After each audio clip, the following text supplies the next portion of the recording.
Hamınızı ürəkdən salamlayırıq. Bu Bakımızın ən gözəl musiqi salonlarından birində, ən rahat musiqi salonlarından birində bugün yenə də bir unudulmaz gecə yaşayacaq. Mən tam əminəm bu konsert proqramı ad günü deyə adlanır.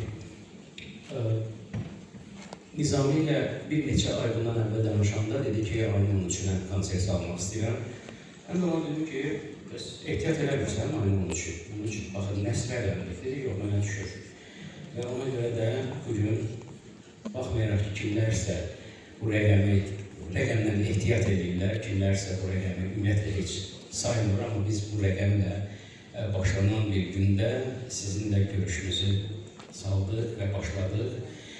Bir daha hamınızı ürəkdən salamlayıram, xoş gəlmişsiniz.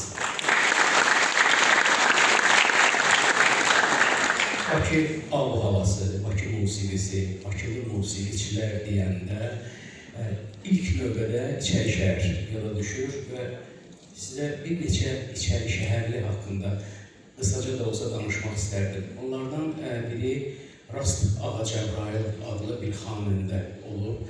1783-cü ildə İçəri şəhərdə dünyaya gəlib, fenomenal bir qabiliyyəti olan və bir neçə dili bilən, şərq ədəbiyyatına yaxşı bələd olan bir insan idi, xanəndə idi. O zamanlar konsert salonları olmazmış və insanlar ya toy və xeyir məclislərində və yaxud da karvansaralarda ifa edərdilər. Rast Ağacəbrayıl, Seygah, Bayat Şiraz və digər muğamları mükəmməlcəsinə mənimsəmişdir. Amma onun ən yaxşı ifa etdiyi və mükəmməl ifa etdiyi Rast muğamı ilə onun adına da, öz adına da Rast Ağacəbrayıl deyə müraciət edərdilər. Çünki Rast muğamını deyilənlərə görə onun kimi ifa edən olmazdı. Çox təəssüflər olsun ki, o zamanlar səs yazılmırdı və onun səsi günlərimizə qədər gəlib çatmır. Yalnız onun haqqında əhvalatlar bizə gəlib çatır və bütün bunların gəlib çatmasında böyük rol oynamış Azərbaycanın görkəmli tarzəni və musiqi xadimi Bəhram Mansurovun xatirələri əsasında toplanıb. Günlərin bir günündə Ağacəbrayıl bir İçəri şəhərlinin toyunda iştirak eləməli idi. Hacıqasının oğlunun toyunda iştirak eləməli idi. Toya 7 ayrı-ayrı kollektiv dəvət olunmuşdu. Birinci Ağacəbrayıl başlamalı idi. Amma dəvət olunan onlarlar arasında İrandan gələnlər də var idi. Toy yiyəsi belə qərara gəlir ki, qonağa hörmət eləsin və onları qabağa buraxsın. O Ağacəbrayılın heç xoşuna gəlmir. Və onda bir xasiyyəti vardı ki, xoşuna gəlməyən bir şey olsa o oxumazdı və onu heç kəs məcbur edə bilməzdi ki, oxusun. Beləcə Ağacəbrayıl səhnəyə çıxmaqdan, toyu oxumaqdan imtina edir. Hətta İçəri şəhərin qubernatoruna əmr edir ki, bu dəqiqə səhnəyə çıxmalısın, o deyil, çıxmayacaq.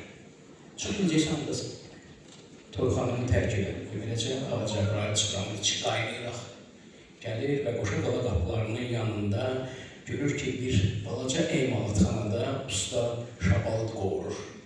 Salam verir, girir içəri və səhərə qədər oxuyur.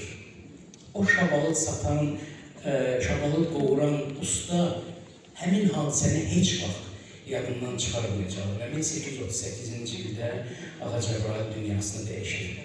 Onun dünyasını dəyişməyindən təxminən 30 il sonra İçəri şəhərdə daha bir nəfər Azərbaycan incəsənətinə böyük töhfələr verilmiş Rızayevlərin ailəsində bir oğlan uşağı dünyaya gəlir. Uşağa Hüseynqulu adı verirlər.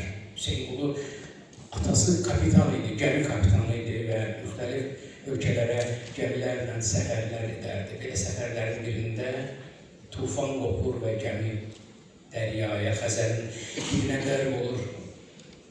O kapitan evinə qayıda bilmir və Hüseynqulu atasız çətin bir vəziyyətdə öz uşaqlığını keçirir. Uşaqlıqdan çox maraqlı səhnələrə həvəsi var idi və oxumağa həvəsi var idi. Tez-tez dostlarının başına gedib oxuyardı.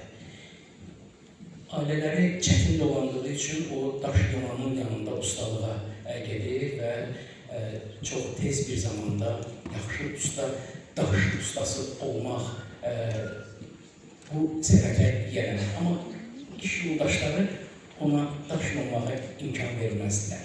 Hüseynqulu, otur, oxu bizim üçün, biz də sənin əvəzində işləyərik, deyərdilər. Böyüyəndən sonra o özünə bir təxəllüs götürür, Sarabski təxəllüsü və bütün Azərbaycana məşhur bir səs yayılır, Hüseynqulu Sarabskinin səsi.